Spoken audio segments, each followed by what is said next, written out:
नमस्कार दोस्तों। कई दिनों से मैं सोच रही थी द केरला स्टोरी पर कोई वीडियो अपनी लेकर आऊँ, अपनी राय दूँ। जैसे सभी दे रहे हैं अपनी अपनी राय, तो मैं भी सोच रही थी कि मैं भी अपनी राय दूँ, क्योंकि बहुत सारी बातें मुझे खटक रही थी कई दिनों से, जब से ये फिल्म रिलीज हुई थी और जिस तरह से इसका प्रमोशन किया गया किसी खास लोगों के द्वारा। तो मुझे लग रहा था कि कहीं कुछ दाल में ज़रूर काला है, कुछ न कुछ ऐसी बात है जिसके कारण कुछ लोग इसका विरोध भी कर रहे हैं और कुछ लोग इसका सपोर्ट कर रहे हैं। और वो सपोर्ट करने वाले कुछ खास लोग हैं जो हर वक्त ऐसी चीज़ों का सपोर्ट करते हैं। तो मुझे लगा कि मुझे ये फ़िल्म देखनी चाहिए, मुझे समझनी चाहिए, वो सारी बातें समझनी चाहिए। इस फिल्म से लेकर जितने भी जो लोग कह रहे हैं कि विवाद है या जो कुछ भी है, जो भी स्टोरी है इसकी, जो भी कुछ सच्चाई है, जो सभी जगह दिख रहा है लोगों को, बहुत सारे आंकड़े हैं, वो सब मैंने जानने की कोशिश की। इतने दिन पूरी तरह से एनालिसिस किया मैंने इस मैटर को लेकर, इस फिल्म को लेकर। उसके बाद मैंने अपनी राय रखी है आज की वीडियो में। तो सबसे पहले मैं आप सभी से रिक्वेस्ट करना चाहूँगी कि आप प्लीज़ मेरी पूरी वीडियो को देखिएगा, और उस वीडियो को देखने के बाद आप मुझे कमेंट करके ज़रूर बताइएगा कि मेरी जो भी अपनी राय है या जो भी मेरे अपने विचार है इस फिल्म को लेकर, वो सही है या नहीं है, या मुझे भी कुछ संशोधन करने की ज़रूरत है अपने विचारों में। तो चलिए वीडियो शुरू करते हैं।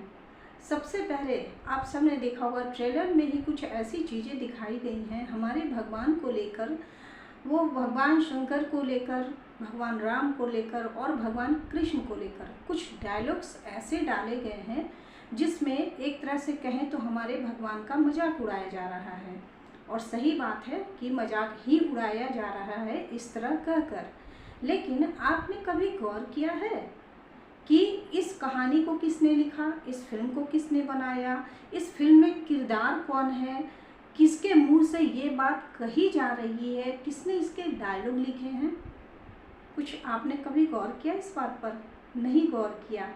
मैं कुछ आंकड़े और कुछ तथ्य ऐसे रखने वाली हूँ अपने वीडियोज़ में।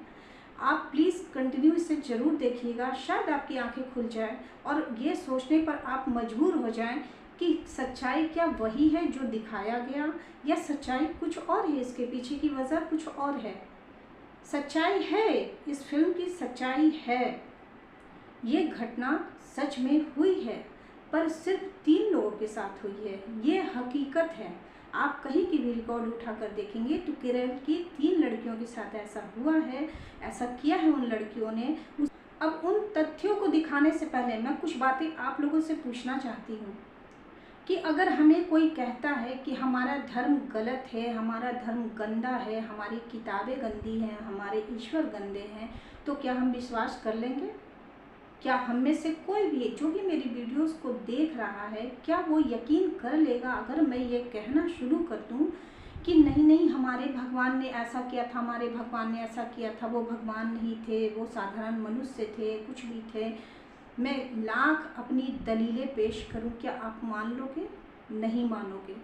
फिर वो लड़कियां कैसी थी कि किसी के कहने पर ये बातें मान ली उन्होंने कि उनका धर्म गलत है, गंदा है, और जो बता रही हैं ऐसा उनका धर्म सही है। क्या उन लड़कियों की कोई गलती नहीं थी?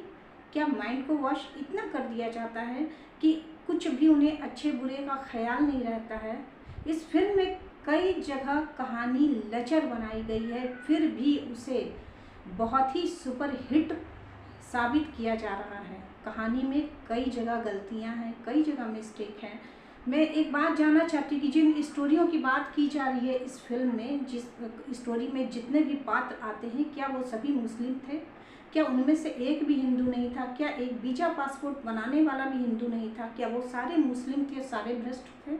ऐसा था क्या? नहीं था ना।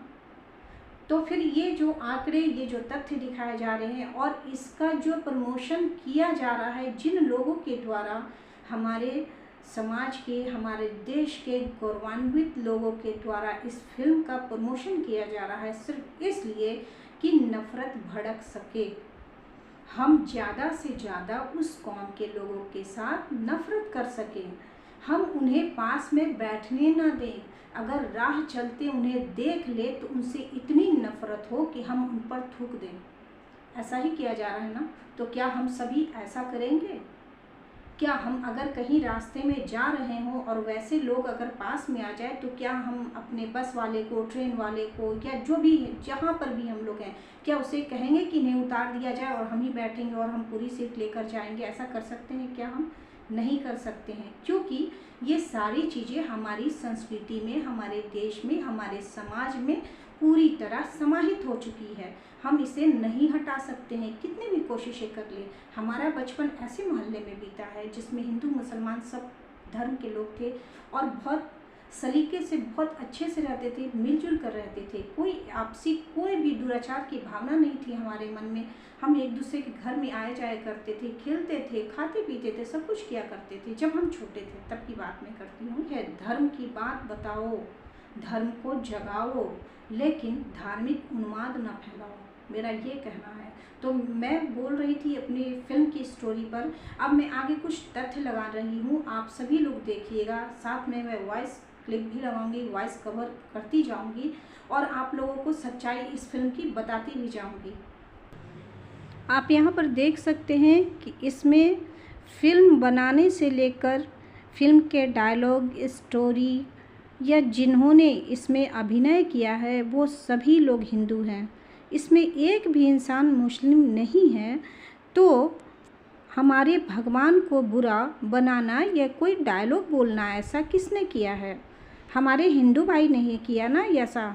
हमारे भगवान के लिए अपशब्दों का प्रयोग किया या गंदी बातें कही, गलत बातें कही, वो डायलॉग के रूप में किसने दिया है? यहाँ पर हिंदू ने ही दिया है ना। और जब इस तरह की ही बातें पीके फिल्म में आमिर खान से बुलवाए गए थे तो बहुत प्रॉब्लम हुआ था लोगों को, बहुत ज़्यादा।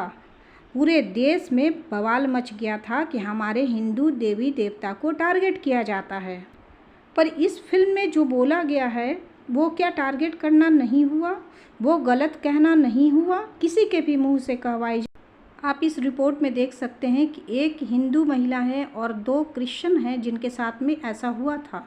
लेकिन यहाँ पर 32,000 लोगों के बारे में जो कहा गया है वो बिल्कुल काल्पनिक चीज़ें हैं। और अगर ये सही बातें होती तो फिल्म के निर्माता इस बात को रहने देते, उसे हटाते नहीं।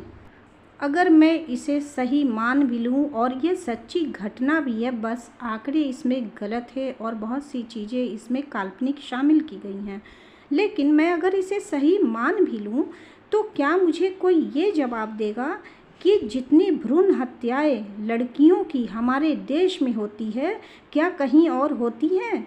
क्या वो सब दूसरी कौम के होते हैं जो अपने बच्चों को मार देते हैं? आए दिन महिलाओं के साथ रेप केस होते हैं, दहेज के लिए मार दी जाती हैं महिलाएं, उनका यौन शोषण होता है, मर्डर होता है, बहुत तरह के अत्याचार होते हैं। तो क्या वे सब दूसरी कौम के लोग करते हैं कि खुद हमारे ही कौम के लोग ऐसा करते हैं हमारी ही महिलाओं के साथ में? फिर एक ही जाति को टारगेट क्यों करना? सिर्फ नफ़रत फैलाना ही ना, कि कुछ और भी है इसके पीछे, कोई और भी मंशा है क्या? नफ़रत के सिवा कुछ भी नहीं है। आप देख सकते हैं, ये है रेप की रिपोर्ट। इन राज्यों में सबसे अधिक रेप की घटनाएं होती हैं और वो कोई दूसरी कौम के लोग नहीं करते हैं, हिंदू के साथ हिंदू ही करते हैं। इसलिए मैं हमेशा ही कहती हूँ कि अपराधी कभी भी ना किसी जाति का होता है, ना किसी का रिश्तेदार होता है। यहाँ पर आप देख सकते घरेलू हिंसा से रिलेटेड जितने भी दहेज उत्पीड़न के जो भी मामले हैं वो क्या दूसरे कौम के लोग हैं कि उन्हीं के घर वालों के द्वारा होते हैं इस तरह के अत्याचार? क्या हमें यहाँ आवाज़ उठाने की ज़रूरत नहीं है? क्या हमें यहाँ पर महिलाओं को बचाने की ज़रूरत नहीं है? क्या हम सिर्फ एक कौम से ही महिलाओं को बचाते रहेंगे? अब चलिए कर लेते हैं कुछ और बातें। अभी कुछ ही दिनों पहले अंकिता भंडारी का मर्डर हुआ था और बहुत बुरे तरीके से उसे मारा गया था। क्यों अभी तक अपराधियों को सज़ा नहीं मिली या सिर्फ जेल में बंद करके छोड़ा गया? क्यों उन्हें फांसी की सज़ा नहीं दी गई? सारे सबूत है, सारे गवाह हैं, उसके बाद भी यहाँ पर हमारी सरकार क्या कर रही है? ये देखिए, ये 4 मई की अपडेट है जिसमें ये साबित हो चुका है कि उसके साथ दुष्कर्म किया गया था हत्या से पहले और उसके बाद उसे इतनी बेदर्दी से मारा गया था। अब चलिए चलते हैं दिल्ली। कंझावला केस, अंजलि की हत्या निर्मम तरीके से कार से उसे घसीटा गया और इतना घसीटा गया कि उसके शरीर के मांस उखड़ गए, मांस के चिथड़े उड़ गए, हड्डियां नज़र आने लगी। क्या किसी का कलेजा कांपा? क्या वो अपराधी दूसरी कौम के थे या हमारे हिंदू भाई ही थे जिन्होंने इतना बुरा किया अंजलि के साथ में? इन लोगों के लिए आवाज़ क्यों नहीं उठती है? इन लोगों के लिए फिल्में क्यों नहीं बनती है? मैं सवाल पूछना चाहती हूँ अपनी ही सरकार से, अपने ही प्रधानमंत्री से कि इन पर फिल्में बनती अगर तो क्या आप इसी तरह प्रमोशन करते? नहीं करते, क्योंकि यहाँ अपराधी दूसरी कौम के नहीं थे।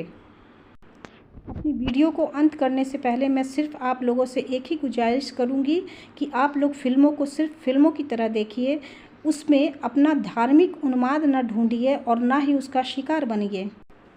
हम सांप्रदायिक एकता का प्रतीक बने, ना कि सांप्रदायिक दंगों का।